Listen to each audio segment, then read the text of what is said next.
From an interview with Clytemnestra Spidersilk, formerly Duchess Clytemnestra burns bright with the morning sun, aired May 15, 2015 on WRTH. WRTH, your constant companion in the loathsome silence of the afterlife. I understand the fascination with Tuck Alley. I'm Fae myself, but I didn't exactly frequent a lot of goblin markets when I was a duchess. Didn't stop us talking about them, though. We told all sorts of stories when I was growing up, just the wildest shit. Like, a man went to market to buy a wheel of cheese, but returned home with the sovereignty of a small empire instead. Or the woman who traded her child's name for a bottomless bowl of raspberry pudding, which, please, for raspberry? Or the time the Pope tried to sell the Vatican to a band of satyrs, just because he wanted to be rid of it. None of these things happened, but they're true stories all the same. That's what's so wonderful about a goblin market. It's a living thing. It breathes in baubles and trinkets and bits of memory, and it breathes out stories and happenstance and fortunes as bright and fragile as glass. Because the thing is, when you come down to it, it's all just people. From the fairest she-courtesan to the wiliest hobgoblin hustler, it's people who make the market move, who turn one thing into another, and in the end, it's their joys and sorrows that keep the whole world in motion. I always get asked, what possessed a duchess to walk away from her title and take up with a sandwich maker, as if that's some mad, inconceivable thing. As if, were I still a duchess, I'd be doing anything more than sitting on my ass watching television in the hollowed-out corpse of a retrograde aristocracy. Here in Tuck Alley, I'll touch 1,000 lives in a day. I'll be a tiny part of 1,000 stories instead of a footnote in a forgotten volume of genealogies in a dusty glass case at the back of a rare bookshop. Oh, speaking of, would you like to try our secret sauce? It comes in 3 varieties: forgotten, furtive, or surreptitious.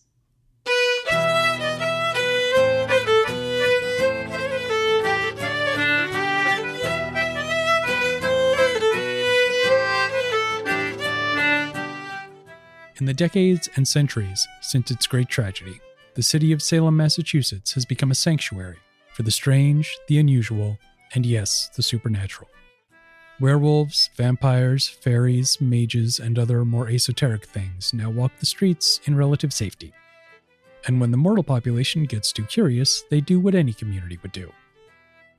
They form a committee. Welcome to The Chimera, a role-playing adventure podcast. Our campaign this season is called Gallows Hill, and it takes place in our version of the World of Darkness, the setting that encompasses Vampire the Masquerade and all its sibling products. I'm Vin LeBate, and I play 8-Ball, a vampire with mental health issues and an assortment of fake IDs, and joining me this season are... I'm Braden Lamb, and I play Mew, a mummy cat who's into urban planning and sacred geometry. I'm Jeffrey Bard, and I play Jack Foxglove, a werewolf shaman who coaches the Salem High School football team, the Salem High Witches. I'm Ethan Bremner, and I play Mother McCree, an immortal Irish witch and American Civil War veteran. I'm Kacey Smith, and I play Truly Reynard, an animalistic fairy running from her past, sometimes literally. And I'm Kelly Weissman Asbruce Jackson, the storyteller. Now, let's get started.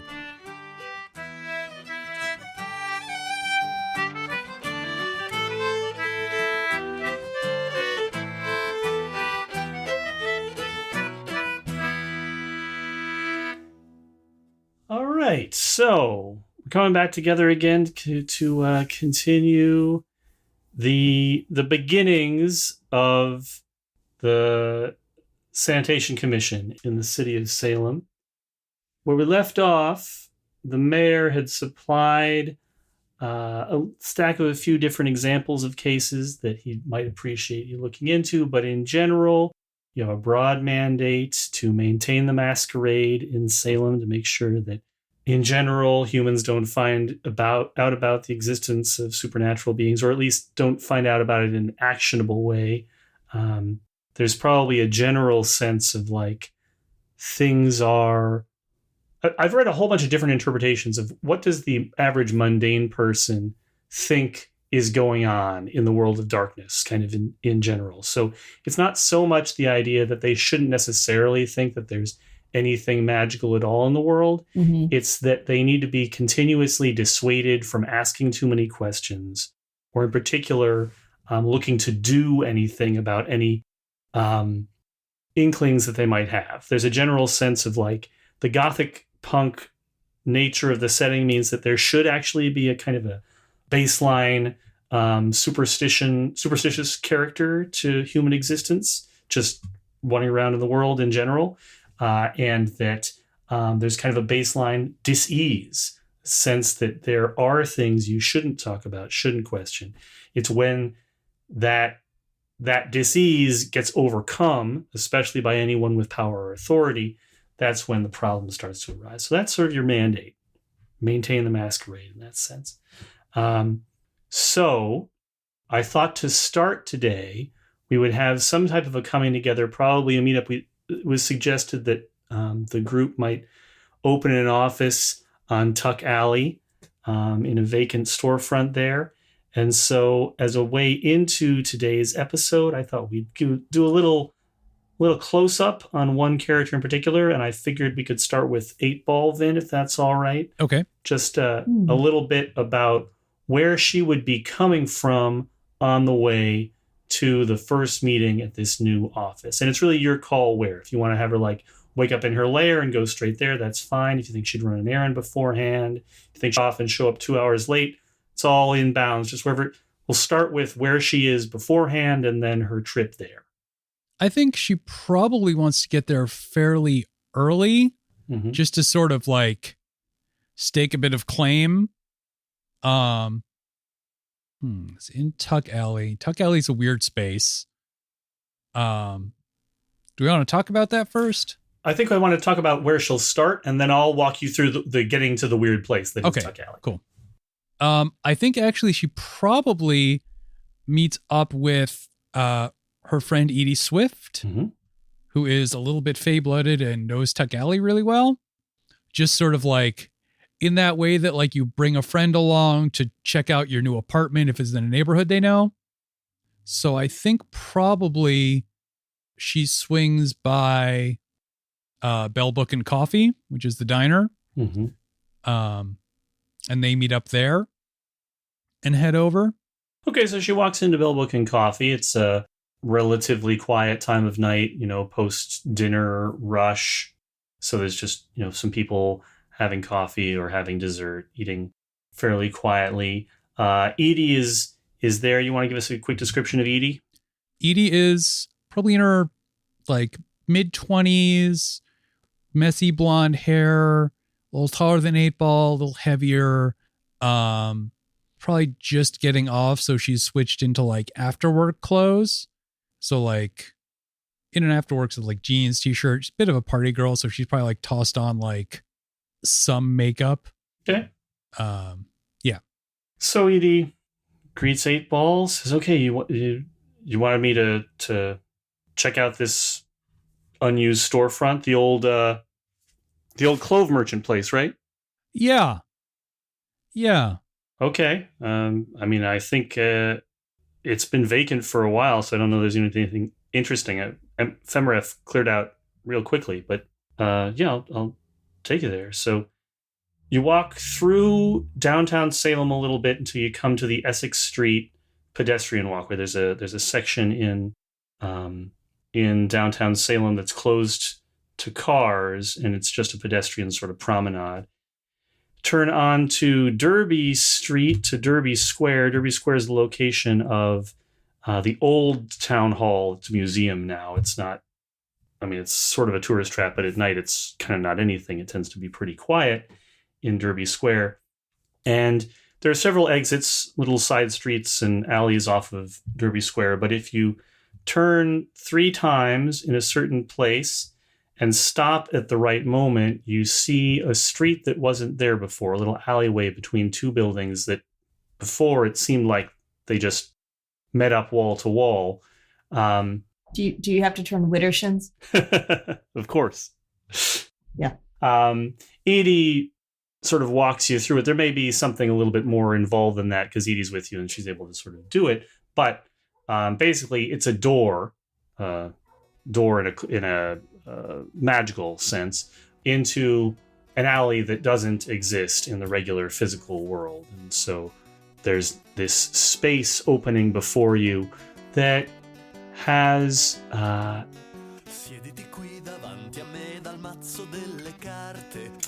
it's very busy. It's got a lot of sights and sounds and smells. It's strangely lit for night. There are a lot of lanterns hanging around, and it doesn't really seem like the light is necessarily coming from the lanterns, but there's some sort of vibrancy sort of radiating from behind whatever is in front of you. Like, not the people, not the stalls, not the walls, but something behind that is radiating out, so that everything has this sort of dim glow, enough to make objects out that you certainly wouldn't be able to this time of night with the level of light that you would normally expect. The alley is full of merchant stalls and tents, awnings, these little enclosures, people hawking their wares, and then back from the merchant stalls themselves, along the walls of both sides of the alley, there are some storefronts. They're all crammed tightly together. Everything's sort of layered on top of each other. This is the Salem Goblin Market. Everything theoretically is for sale here. Everything from the relatively seemingly mundane items like fish and fowl and flesh, to the very obviously magical, to the incredibly obscure or esoteric, like someone's memory of their favorite pet from childhood. You can buy that on the alley if you're looking for it. And the clove merchants area was the first left right off of the alley. So it's the nearest storefront to the beginning of Tuck Alley. Tuck Alley stretches back further and further than you can necessarily see where it obviously goes. This area, like much of Salem, is very level, certainly much of downtown Salem, but Tuck Alley rises considerably off in the distance, forming some sort of a hill, and you can't really see what's over that. So it's an unknown distance deep, but this is right by the opening in to Tuck Alley, right? The join between Tuck Alley and the mundane world. So we have a bunch of files to go through. We have an awesome setup, but probably the first thing we should do is get sandwiches. Okay. So he says, I know just the guy. So she takes you past some stalls where some goblins are haggling over fish whose scales are made out of gold coins. And I mean, like, the coins have imprints on them. They have faces and whatnot. And further on, there's somebody who's trying to sell off a very bedraggled and unhappy, gray-maned, possibly diseased unicorn, to a little sandwich cart with a gallon. Remind me of the name of the sandwich monger, Finn? Let me get the proper name from Slack, except that Slack just ground to a halt. The Spider Silk, right? Yes. But there's a full name that I want to find, and it just jumped away. Oddman Spider Silk. Oddman Spider Silk, thank you. Yeah, but the cart has a specific name. And, oh my God, what are you doing thing? This is supposed to take me 2 seconds. Spider Silk's marvelous and inscrutable goblin sandwiches, right? Yes. All right, so Oddman Spider Silk is a short, probably about 4 feet tall, little hobgoblin. Hobgoblin is just the generic term for any dream creature that doesn't have a mortal mask. So not a fairy in the conventional sense, not able to walk around the real world very easily. This particular one, Oddman, is humanoid, like most of the merchants on Tuck Alley are, and has a spider-ish face, 8 eyes, mandibles, but otherwise fairly conventional humanoid body, including, his hands are not particularly spiderish, right? It's just like mostly the face that's incongruous. Does have 2 sets of legs, and every once in a while a spare hand sort of like stirs from underneath his cloak and helps with the preparation of sandwiches, right? So he's, most of the time it seems like he's just got the 2 arms, but there's hints that there's another set of arms lurking underneath his robes. And as he sees Edie approach, he raises his arms wide, and there's a slight bulging at his sides, like the somewhat hidden pair of arms reflexively were going out wide too, and then stopped, and says, "Edie, it's good to see you. It's been a little while. Should I make your usual?" And she greets him warmly and nods and says, "Yeah, the usual will be fine. What do you have?" 8-Ball eyes the menu, which is probably on like a little sandwich board, Mhm. or like maybe just hung up behind. And she hasn't, I don't know that she's been here before, but she and Edie have definitely talked about the concept of goblin sandwiches a lot, and she's been very excited about it. And the concept behind a goblin sandwich is that you get you have some very vague options, and you will end up with either the sandwich you need or the sandwich you deserve. So The Batman of sandwiches. yeah. You hope for a Kevin Conroy, but so she sort of glances up at the menu. Can I get double mystery meat on bread with a furtive sauce? Fine choice. And so Spider Silk arrays the fixings in front of him. He's got, little compartments, just like you would expect from a fairly conventional sandwich cart. He pulls out 4 slices of bread, lays them out in front, and piles on the mystery meat. And Edie's usual, for the record, is old vegetable and stone fruit on bread with forgotten sauce. That's what she likes. So he finishes hers first and wraps it in a nice brown wax paper, passes it to her. So the mystery meat is gray with a brown marbling, and the furtive sauce is, you might say, like a slightly purple vinaigrette. But at the end, you both have your sandwiches. He clears his throat. Yeah, I just realized I don't know how you pay here. Edie looks... Is it weird or is it normal? Edie sort of rolls her eyes and sighs very slightly, leans over and whispers something into an approximation of where an ear would be on a conventional human head. And he nods and seems like it's a smile underneath the mandibles, and seems like the bill is paid. She nods. Thank you, Mr. Spider Silk. This looks fucking rad. And I guess we're kind of neighbors now. We're opening in quotes, an office over there. She points over to the place. So I'll see you around. Enjoy. 8-Ball sort of like mutters something through a mouthful of food. It's completely unintelligible, but she also waves. And they head over to the office. The meal is interesting. It is... So 8-Ball can eat, right? We've established this. An unusual trait for a vampire in any sense. Does she enjoy the flavor of food? Yes. Okay. So she can eat and she enjoys the flavor of food.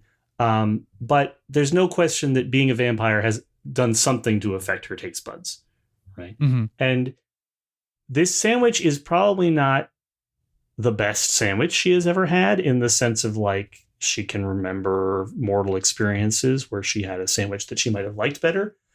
But the experience of it is like tasting with her old mortal taste buds again. So it is a little gamey, and some of the flavors are hard to place. It's certainly not bad. It's also definitely not like all of her favorite flavors at once. But it is a distinctive experience that she hasn't had for a long time. That's probably visible on her face, but she doesn't say anything. So as you come back to the storefront where you're about to open the office, one other member of the party is there, and I'm going to say that will be Mew. Ah, 8-ball. Oh, I see you found it. Amal is dressed up even more. He's got 2 pieces of a 3-piece suit, and then some soft goth casual wear mixed in with that. He's also holding a sandwich, which looks to be some kind of wrap and something pickled inside it. Edie, this is Amal. You might know Amal from the diner here sometimes. And Mew, who is a cat. Mew blinks slowly in greeting. But who you should address directly if you need anything. Yeah. He's dead, but not like I'm dead, like a different kind of dead. I am arisen. Charmed, I'm sure. 8-ball, if you're not going to be needing me, I'll catch up with you later, okay? Yeah, cool. All right, and I'll figure out whatever the conventional currency conversion is for all my AOL screen names from high school. Mm-hmm. Yeah, 8-ball gives Edie a hug and then probably looks to... Do we have keys? Is this place locked? Testing the door, it is decidedly not locked. It's... This storefront is like... picture an old house, right? An old New England, fairly early settlement house that's been converted into a merchant's shop, right? So you've got these clapboards. The door is... The framing on the doors and the windows is not quite square because nothing in that era of construction is square or has stayed square over the centuries.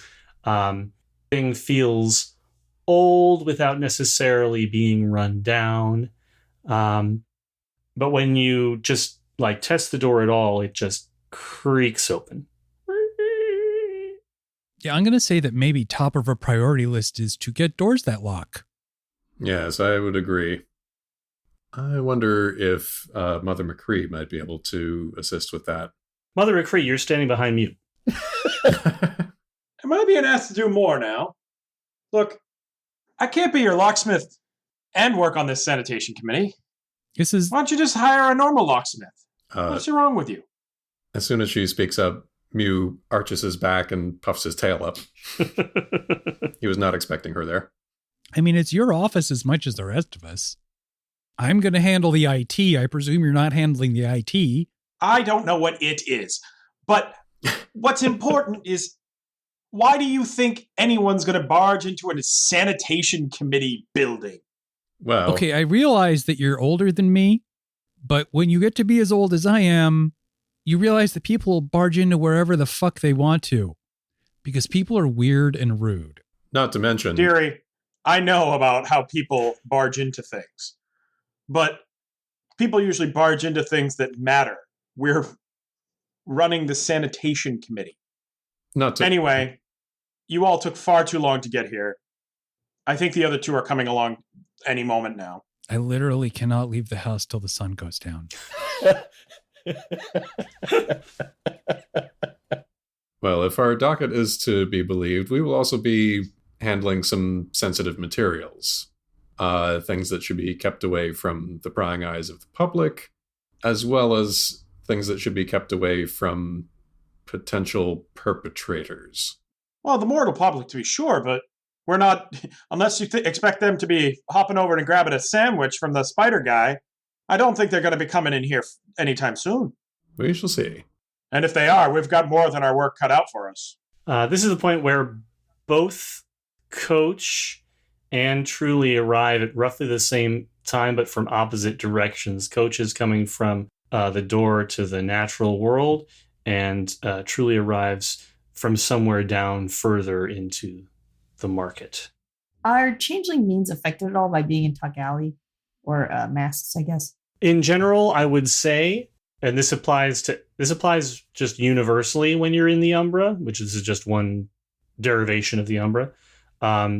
Your true shape should be visible unless you are actively concealing it. And you can choose to actively conceal it. But by default, you look like you really look. Now, the mask goes away when you're in the Umbra. Okay. And we're technically in the Umbra now? You're technically in the Umbra when you're in Tuck Alley. Okay. It's basically like a pocket. Although there may be a connection, or many connections for all you know, from Tuck Alley to the Umbra generally. But that one door that's the entrance to the alley is the most direct and well-known route into it. Okay, Coach is walking down the street. He's got his hoodie, and he's got a hat on. It's a Salem witch hat. I don't know what the colors of the Salem witches are. Do we know? Does anyone know? I'll look it up. Is that a real team? It's the actual team of the high school. Wow. Salem has absolutely no shame about It appears to be red and black. Red and black, perfect. I was gonna guess Surprise, that. I was just like, what would be the gothiest color combination? So he's got a Salem Witches cap on, a hoodie and some jeans. Some ratty old sneakers are on his feet. He's kind of got his head down and his eyes are kind of shadowed by his cap. But you can see these sort of silvery marks are kind of across and underneath his eyes. And then there are some marks on his hands that are also kind of silvery and glowy, and seem to kind of move as he walks. He kind of looks up a little bit, meets Truly's eyes for like just a moment, and then looks down really quick back at the ground and kind of hurries his pace slightly. So that's what happens. So Truly's coming from the opposite direction, and she's holding like a small burlap sack in one hand. And she looks completely different here than she did in the rest of Salem. Normally she just looks like a human, sort of a tan skin, short, slender woman with blackish brown hair and kind of foresty green eyes. But here she's sort of this amalgam of animal and human. She's generally shaped like a satyr, and she has the overall coloration of a red fox. So she's got, her hands are black and her toes are black, and she's got sort of a red furring to her limbs, and a little bit kind of from what you can see from like on the back of her neck, her face is more normal. She has the ears of a deer, although they're kind of colored more like a fox. She has small sort of impala-like horns rising up from her crown, and her eyes are this sort of golden green color of fox eyes, and they're slitted like a fox, although it's dim lighting, so her pupils are pretty dilated, so it's less obvious. And instead of having the legs of a goat like a normal satyr was, she actually has legs that are more like a rabbit's, although she's still walking on her toes. And she's got, sort of a swishing foxtail out behind her, and she's wearing a skirt and kind of one of those like dolma shirts that are a little bit wide-necked and kind of tend to fall off one shoulder or the other, and she's got a scarf on and a jacket, and she has like a pair of sandals, but now they're just tied and slung over one shoulder. And so she's heading over towards the office, and she lifts her hand in a small wave when she notices Jack, and then he kind of looks away and hurries in, and so she follows in after him and looks around and says, we're gonna need some locks on the doors, but I kind of like the layout. Yeah, you should do this more often. I mean, it's just comes with the territory. I mean, this territory specifically. This place is cool. I should point out also that when Mother McCree is in this area, she obviously still looks human because she is. Her age is much older in this space, and her walking stick across her back radiates this almost malevolent looking light around it. It is black and red and seems to permeate energy into her. And Kelly, do the doors actually not have locks on them? there is a lock. Or is it just There's a lock? There is a lock. Now, is there a key? No evidence of one. And it's one of those old timey, you know, it would only fit one of those, you know, not a modern key, right? This is not a modern lock. Is it a keyhole you can actually look through? Yes, it is a keyhole you could literally look through. But there's also glass panes on the window. Can the windows be open right now? So the space has one door with a glass pane in it that's not openable. Okay. But it also has two small house-style windows, one on the other side of the door, and both of those can be opened. They don't have any weights in them, though, so they don't stay open by default. I see. Okay. You tell I've lived in a lot of old New England structures? Yeah, no, I can picture it totally. When Shirley says this place needs some locks, Coach kind of turns around and kind of puts his hand out, and the door shuts let's say the door wasn't open all that much, but it slams shut like it was all the way open and somebody just swung it as hard as they can. The lock switches on that, and then the lock switch on all the windows. And he goes, there. Very good. See, Jack understands locks. Oh, now you got rude people slamming the doors. Was that too loud for you, old woman? Look here, Sonny. Just don't be slamming the doors. The space is empty, pretty much, a little dusty. It has a long kind of bar area in the left side of the room. It was where the counter was before under previous ownership. There are a couple of uncapped barrels, one of which is on its side, off in the right corner, and there is a worn-looking broom and a small dustpan near the left window. And those are the things that are in the room. And it smells like cloves. Are there other, is there like a back room, closet, any of that kind of stuff? It seems to just be there is no evidence of this. So the walls go all the way around, and they're not, other than those breaks for the windows, they are not broken by anything else. The boards are uneven and irregular, but also this is the Umbra. So I make no promises. Mew hops down off of Amal's shoulder. Amal does that thing you've seen previously where he sighs, his eyes close, his head tilts down. Motorcycles. And when he opens his eyes again, he looks a little more timid, less assured of himself. And Mew, the cat, speaks to him. Amal, would you make yourself useful and clean up a bit? And Amal promptly goes and gets the broom and dustpan and starts sweeping up. Is this a dual layer, or is there an upstairs? If you look at it from outside, the building goes up higher than the ceiling does in here, but there's no evidence of how one might reach that space from inside of this room. You were saying something, Jeff? Jack is just kind of tracing his hand along the perimeter of the room, I guess. Just kind of slowly, just kind of feeling it, sniffing it out, getting a sense for what the space is. Sure. I'm not looking for any specific information, but that's just kind of what I get it. You're kind of checking it out. Yeah. And you're probably the character in the party with the most knowledge of the spirit world. So why don't you give me maybe a wits plus occult roll? I feel like that's a pretty good roll for this. Plus occult. Ooh, first roll of the game. First roll of the game. We had one last one. Last one we had one. I rolled last time. Yeah. Did you? Oh, you did? I was sniffing things. He was sniffing things. First roll of the session. First roll of the Yay! session.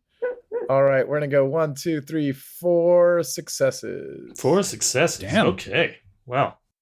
Yeah, I think that's a good roll for the coach. Yeah, so coach paces around a little bit, sniffs around a little bit, brings his senses to bear on the situation. This is the Umbra is inherently more mutable than the mundane world, just by its nature. But there are different levels of mutability in the Umbra. And this is a pretty mutable space, you can tell. So there's some potential for, like, you could see how there could be a set of stairs here. There isn't one now, but there could be. Maybe there was before, maybe there will be again. There could be another door over here on this wall. There isn't now, but there could be one again. And in the survey of the room, it takes you behind that counter area, and back behind the counter area, there is, it's not immediately evident by sight, but you can tell there is actually still a trap door behind the counter, small but big enough for a person to fit through. Basically, like, think about it like you're looking around and there are breaks in the boards, and you can see, like, oh, if I lifted this out, this piece would just come out, and there is definitely something down underneath there. Okay. The ability that I activated before that allowed me to close the doors is still active. It should be active for the scene. Yep. So I'll go ahead and open up that trapdoor. Yo, shit, trapdoor?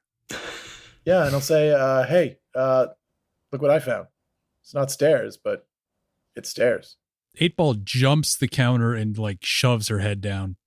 I always wanted a trapdoor. Mew also scrambles over. So it opens. It is actually on a concealed hinge, and it has a chain to make sure that it doesn't quite flop over all the way. So, like, when you open it, it stays ajar. There's one of those stair ladder type things leading down into a dim space, but again, there's this same sort of radiant, ethereal glow that the whole of Tuck Alley has. So you can actually, like, see down and see, like, at least from the aperture, there's a whole empty basement down there. Empty, again, from what you can see through the hole in the floor. Okay, hold on. 8-Ball starts down the stairs, closes the door behind her, doesn't really go down any farther though, opens it slightly, and, like, peers out a little bit and says, "Dead by dawn, dead by dawn." And then she tosses it back open and says, "Okay, I'm done." Child, is that some sort of threat? Yeah. You're going to require educating. That's not a threat. Sorry. That was a statement. Educating in a... That we are going to die by the morning. No. Amal is snickering at all this. Mew looks confused. Mm. Mew will poke his way down in and activate night creature. So seeing perfectly in the dark and just other shadows of uncleanness. I guess uncleanness around people. I don't know if this would allow him to see ghosts right now. So he goes down there. The smell of cloves is much, much stronger down here because there are a bunch more barrels and sacks and other storage things. Clearly, some of them are still full. So there's a storage area that has not been fully emptied out. And when he is sort of like scanning around, like looking around in the far back corner of the basement area, there's he hears first a clinking, and then someone who's, like, huddled over in the corner turns and he can see their eyes glowing back at him in his kind of night vision sight. Some hunched over humanoid figure who startles and gives a pretty high pitched scream. Whoa. I think I also have inherent dark vision, as since I'm the closest one, following you down the stairs. Mew has pretty much vanished into the darkness. When the scream happens, like, is it like a scary scream? Like a No, it's a fear scream. I mean, it's a fear scream? Coach knows what a fear scream sounds like, so definitely it's a fear scream. Right. Okay. Coach kind of sort of immediately bulks up. His ears, like he grows to about, like, I don't know, 50% bigger. Like, so where before he was kind of like a biggish dude, now he is a huge dude. There is fur growing out of his face. His features have gotten kind of somewhat lupine, just a little bit. Like, his nose is a little bit bigger. His teeth are definitely bigger. His shoulders are much more broad. He kind of doesn't quite burst out of his pants because his clothes kind of get absorbed into what's going on when he makes a change. It's like how that dude looked in that one episode of Batman Beyond, or of Batman the Animated Series, right? Yes. Yep. Yeah. And he kind of just jumps down into the hole and starts looking around. Okay, and he's also totally capable with his sensory package to have a sense of what's going on down here. There is somebody chained up in a corner over there. And a whole nother shriek when Coach jumps down. By the way, it's like, oh, there's something before that just freaked them out, but now, like, oh, there's something dangerous here. So back when the door slammed, Truly kind of jumped a little bit, and could have been the sound, but there's this moment where if anyone's watching, there sort of seems like there's this urge to just like go back and see if the door, like, can I open it? But she doesn't do that. She just sort of like takes a step towards it and then kind of like, shoves her hands in her pocket and is sort of spending the rest of the time as people are going down the trapdoor, just like quietly working on keeping her shit together and, looking at the various windows that are locked. And then Jack like hulks out and like she watches him hulk out. And again, there's sort of this step back, but then there's this step forward. Like, do I want to like get further away from him, or do I want to hide right behind him because he's now like the biggest, meatiest thing in the room? And then he goes down and there's another scream, and it seems to be the scream that kind of compels Truly to climb down the stairs as well and see like what the hell is going on down there. Okay, so 4 out of 5 are downstairs. Mother McCree, any action? Yeah, so again, it's understanding Umbra and whatever. The building is made of wood. I mean, it's made out of spirit stuff, but it looks like wood. Yeah. Okay, but it's not actually wood. It is not organic.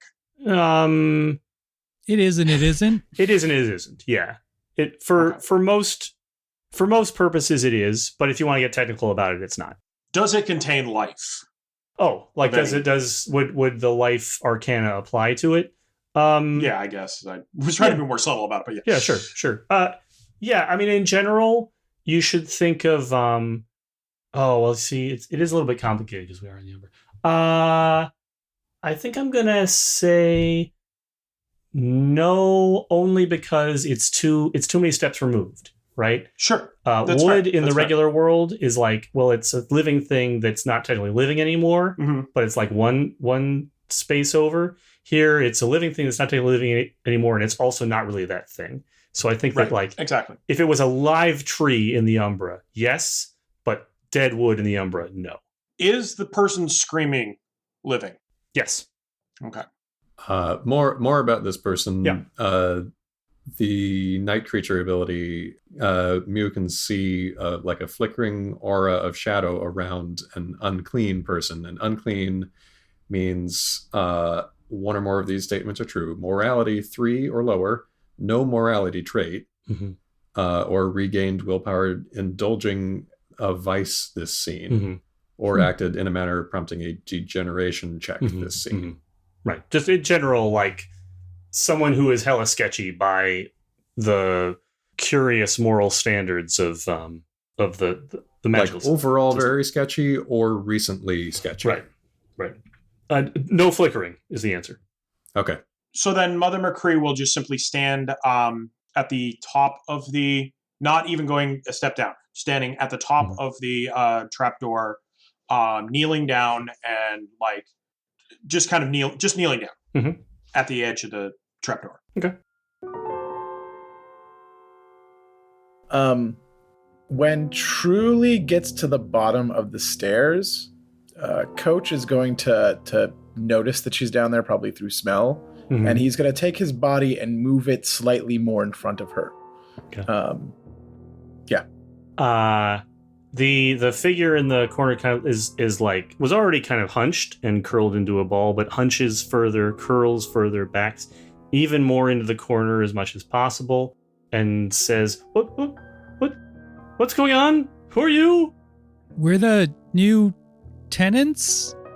The figure, like, seems a little pensive, but raises its head a little bit. Its ears come up, and you can see now enough of the details to make out that it has rabbit-like features. So, very tall ears, and its eyes widen, and its nose twitches, and it says, Have you come to free me? Oh boy, that's a sentence. Can I tell what it is? Like is it spirit? Is it something else? Is that something I need to use a gift on? It's not pure spirit. It's not pure spirit. You would know if it was pure spirit. Okay. So, and that would include, right, all the hobgoblins count as pure spirit. So, right. If it was a purely umbral entity, you would know, and it's not. Okay. I mean, I don't know. Who are you? Did you come with the place? At the who are you, it sort of stiffens a bit. It's not rising out of the crouch, but it's like a more dignified version of a terrified crouch. And it sort of shakes itself a little bit. Some dust comes off of its, you're realizing, fairly fancy garments, although not in the best condition, and says, I am Percival Fibwish. I am on a mission for the mayor, and I demand to be released at once. Please. No one demands anything when they're in my basement. Oh, damn. So Truly kind of steps around Coach at this point and moves forward and just sort of looks at him, holds up a finger and says, shame on you. And then turns around and walks over to the chain creature and says, of course, we'll get you out of these. Are you as good at unlocking things as you are at locking them, Jack? Yes. Now, please. Jack is a little confused. Are you sure true? Now, Jack. Jack grabs the chains. So the chains, are they like attached to the wall or something? Yeah, they're attached to the wall, like conventional dungeon basement situation, right? Around his neck. Oh, it's around his neck. Mm-hmm. Well, I can't unlock this, like I can't unlock things that are not doors and windows, but I'm just going to try and just yank the chain out of the wall. Mm-hmm. So that sounds like a feat of strength. Strength and athletics? Yep. I re-roll 10s, correct? Yep. Mm-hmm. Indefinitely, by the way. Indefinitely, so you just keep rolling them. Yep. That's going to be 5 successes. Okay, yeah, it yanks right out of the wall. Oh, that's an exceptional success. So what happens? Nice. Yeah. So not only does it come out of the wall, like a whole board comes with it. Some like sandy stuff behind the board pours through. You definitely broke that chain. 8-Ball pulls out her phone on which she's been keeping a to-do list for this place. Right now it says locks, ? Movie night, and surplus : cloves. And adds below that, fix wall chain. Fix wall chain. Not remove, I noticed. I mean, we might need a wall chain. Come on. And then once that's done, Jack kind of backs up from Truly, and goes, there you go, Percival. Percival says, much obliged, Mr. Jack. Oh, you're one of the foxgloves, aren't you? Yeah, how'd you know? He puts his hands around the collar that's very much still fast around his neck and just pulls up, and his whole like head sort of moves through it and adjusts, and he pulls it off over his head and drops it and says, "Oh, you all, I mean, I take no offense, but you all look alike." Also, Jack's fur is kind of like reddish in color. And he's like, yeah, that's true. God, a bunch of fucking gingers in this party. Okay, how long have you been down here? He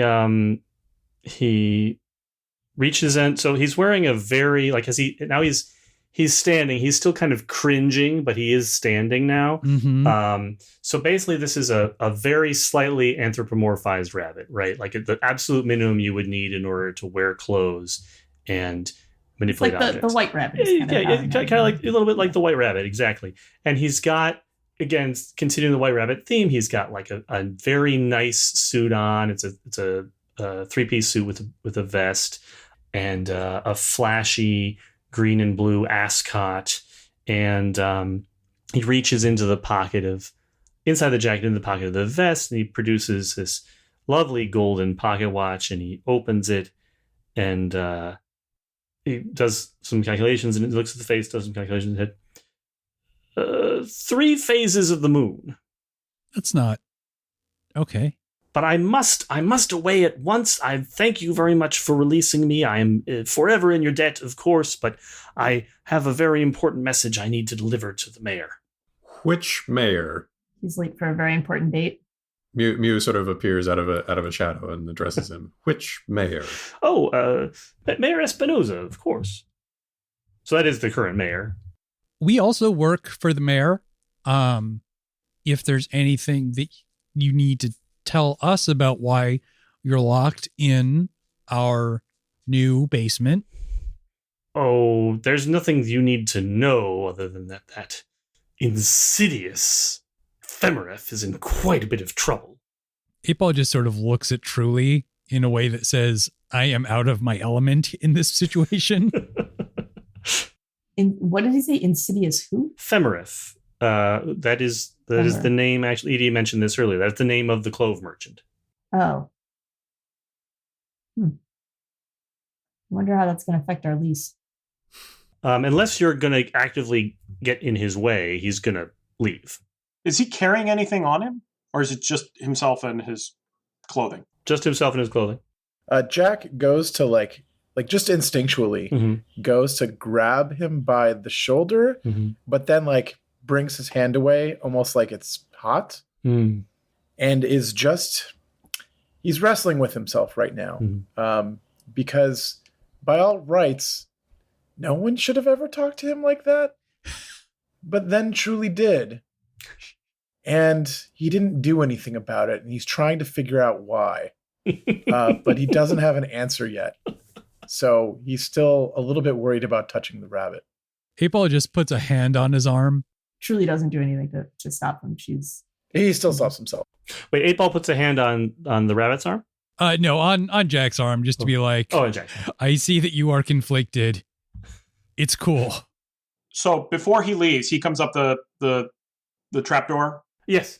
As he's like going for I assume, Jack, you didn't lock the door from the inside. He could leave, right? No, he can't. He can get through he can get all the way to the front door, but then he can't open the front door unless he's got the lock or the key. Okay. Are you going to let him out? I can't explicitly not let him out. I could keep locking the door if he unlocks it. But because he can manually unlock it because it's inside. Okay. I'm going to say, actually, I'm going to say this is one of those locks that just has a keyhole on either side. That's why you can see through it. So a lot of these old-timey locks, I know there's one on my office door, don't have a way to manually unlock them from the inside. You just need a key. So he gets to the door and he's like, "What's up?" Jack, my lad, why don't you let him out? Are we sure? Oh, yes. But before you go, please take this message to Mayor Espinosa. Please let him know that we are not happy. I will And you are the reason why. He sort of starts at this and twitches his nose and his ears flit a bit, and he says, "Very well. Now run along." Should I unlock it now? Oh, yes. Okay. And Jack unlocks the door. We're not in the habit of keeping prisoners. Not that I know of. Once the door is unlocked, Percival pulls the door open and he hops off down the alley. He's gone. We're going to have to work on consistent messaging. Amal, there's a mess downstairs. You should probably take care of that as well. Amal looks a little taken aback, a little offended at Mother McCree. And it looks like he's just about to say something to her, but then he sees Mew come back upstairs, and Mew gives him a little slow blink and a nod. And so Amal just shrugs and goes downstairs to sweep up. And Mew addresses the folks upstairs. Femeref, the previous tenant. What do we know about him? Truly? You're local. Do you have any knowledge of this person? Does she? Well, what do you think, Kacey? How integrated with the local Fae community do you think she is? I think she's definitely not a stranger. I think she probably frequents Tuck Alley maybe more often than anybody else in the party has. Because it's kind of, these are the spaces where she can literally kind of stretch out and not kind of wear her spell suit. So I think it feels nice to be in these spaces, kind of, it's like getting out of your fancy clothes. And if the clove merchant has only been absent for a few years, it's certainly possible that they've met, or she's, been in this place when it was more of a functioning shop. She has been around for about 7 years. So as long as he didn't disappear before she arrived, they certainly could have met or interacted in some capacity. I don't know that she would know much more than superficially, this is what my interactions were like with him. But yeah, so he was a mainstay of Tuck Alley for many years. Definitely, she would know that. And some of his business model appeared to be based on the fact that his wares were very pungent, right? And he's right there by the entrance, so people would come in on the basis of the smell. He sold all kinds of cloves, very few of them mundane cloves, but he mostly kept to himself. Was he a changeling, a hobgoblin, something else? She never saw him so you wouldn't know. Yeah, I think that Coach, it's the nature of Coach's understanding to understand the division between flesh and spirit very well. It's not really in the nature of a changeling's understanding. Sure. So if you don't see somebody in the natural world, you don't necessarily know. Okay. Did I ever deal with him professionally? Definitely not. Unless, I think we've sort of established that 8-Ball doesn't have a lot of experience with Tuck Alley. Right, but I mean, right? If he ever needed IDs or exactly, that kind of thing. Definitely didn't have dealings in that sense with him in the mundane world. Okay. Now, I just want to understand the rules behind the town meetings. Now, he would have had to have attended those. Yes, if he were a changeling, resident in Salem, you would expect that you would have seen him at the town meetings before, and you have. Well, it doesn't matter because Mother McCree doesn't go. But you might not have recognized him either. That's also true. If you didn't know what his seeming was, you might not. But it also would be like he wouldn't have spoken, right? I mean, even. Yeah, right now he'd just be an anonymous dude. Right. Basically, the characters who have any sort of experience with Tuck Alley before know of Femeref. He's been enough of a feature for long enough, and he's prominent enough that he's like a face, right? It's like the guy who runs the corner store. But he doesn't have a presence in the veiled government of Salem at all, even just as a person who was known or was speaking at the town meeting. So given that, it's unlikely he was a changeling, but not certain. How long has the store been empty? Like a month, maybe. Okay. I'm going to text Edie and just say, Hey, you know anything about the clove dude? Phone definitely doesn't work on this side of the Umbra. I mean, it works in the Umbra, but it won't reach back into the real world. All right. So it'll send when we leave. Yep. Okay. Oh, I'm going to have to do something about that. Adds fairy Wi-Fi to the list. I would like to follow up on this Femeref character. Over the years, I've developed a distaste for those who keep others in captivity. In the meantime, we have some pressing issues of life and death. Amal scurries up the stairs and pulls out a little folder. Would Amal be carrying around the portfolio of the files, or Sure. like this isn't anything that we're expecting to be delivered or sitting on the counter here or anything? No, Okay. no. Whoever took it back from the meeting with the mayor has it. Okay. Amal sets the top folder on the counter and flops it open. Okay. So there's a stack of about, looks like 6 different files here. And I think we established that the one on top was something to do with a murder that the police in Salem had identified as having occult symbolism. Are you looking to just go through all 6 files now, or you just want to focus on the one on the top? I definitely want to go through all 6, at least on like a real cursory surface level. Mm-hmm. 8-Ball probably takes out her laptop at this point, sighs about the fact that there's no Wi-Fi. Kelly has blocked his camera with a piece of paper. What is he doing? Oh, sorry. Oh, that wasn't on purpose. No, sorry. I was bringing this out to look at my own notes and wasn't thinking about the fact that that will actually block my camera when I was like, oh God, there's a reveal. I thought he was hiding something from us. Yeah. Yeah. So 8-Ball takes out her laptop, does kind of a sigh at the fact that currently there is no way to get any kind of external information on it, but she does have a fair amount of files on various people in terms of like, ledgers and receipts, her own dealings. So at least that's here. And she can take notes. So each file has some sort of a report or document from the mundane government in and around either Salem or one of the adjoining towns or cities. So the first one, it's a police report. The second one is it technically a police report? It's not a police report because the police aren't taking it seriously enough yet to qualify as a police report. Right now, it's a file on someone that they've designated as a crank caller, but claiming that their neighbor is a vampire. The next one is a complaint to animal control that the house next to theirs is infested with snakes. Snakes? Why did it have to be snakes?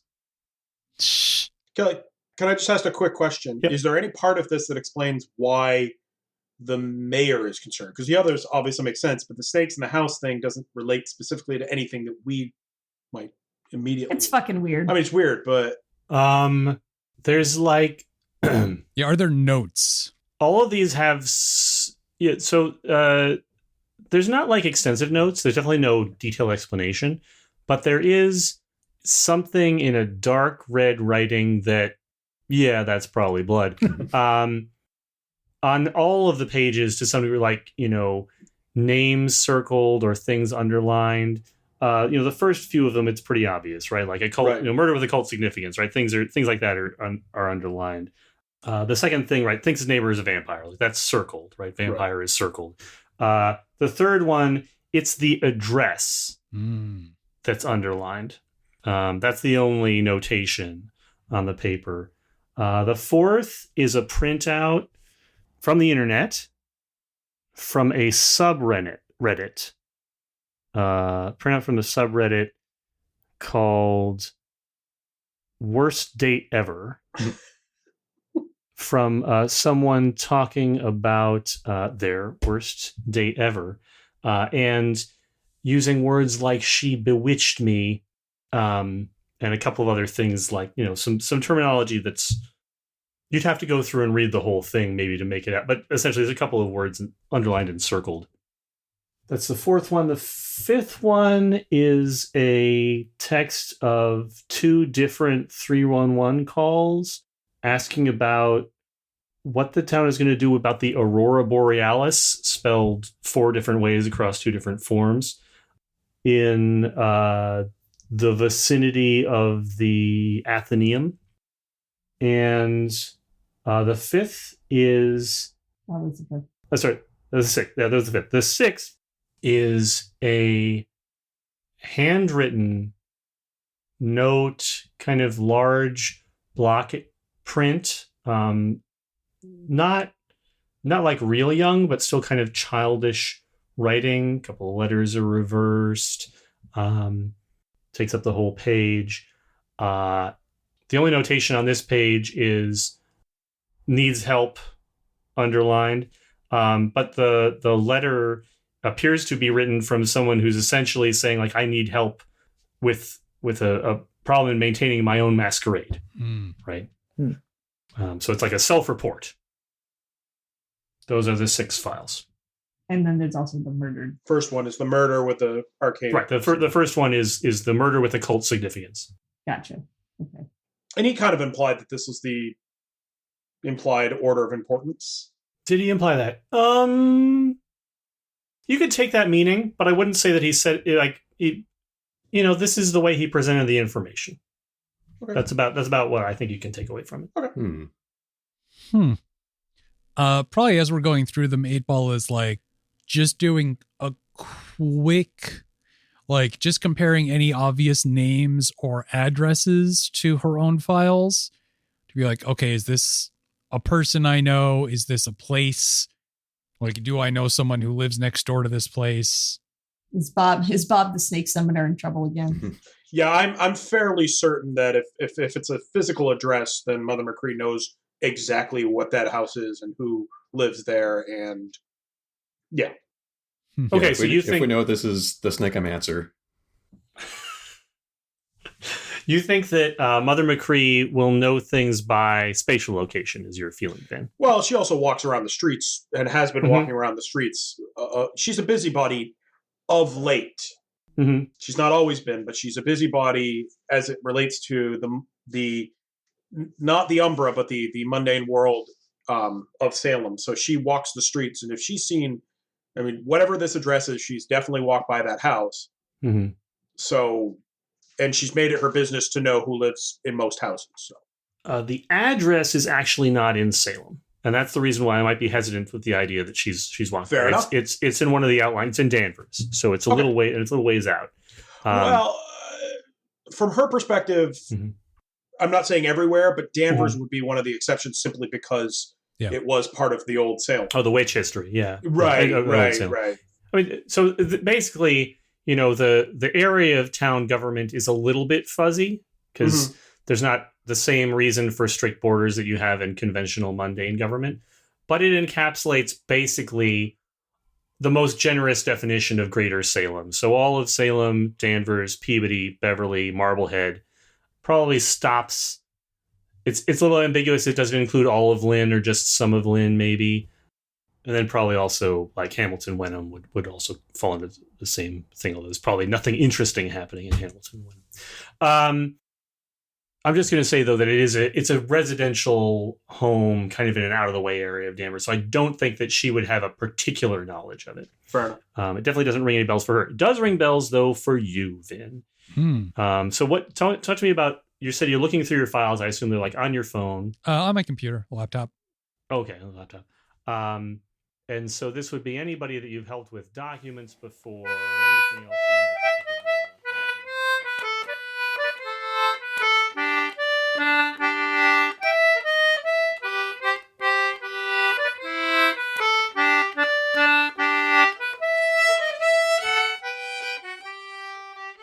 That's it this week for The Chimera. Our theme music this season is Down Among the Dead Men, performed by Adrienne Howard, Emily Peterson, and Dirk I. Tiede.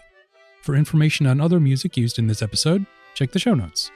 You can support the Chimera by going to patreon.com/chimerapod. Patrons at any amount get access to behind-the-scenes setting and system info, art polls, and exclusive side games and one-shots. You can also find us online at thechimera.space or on Twitter and Facebook at ChimeraPod. We'll be back in 2 weeks with a new episode, so until then, thanks for listening.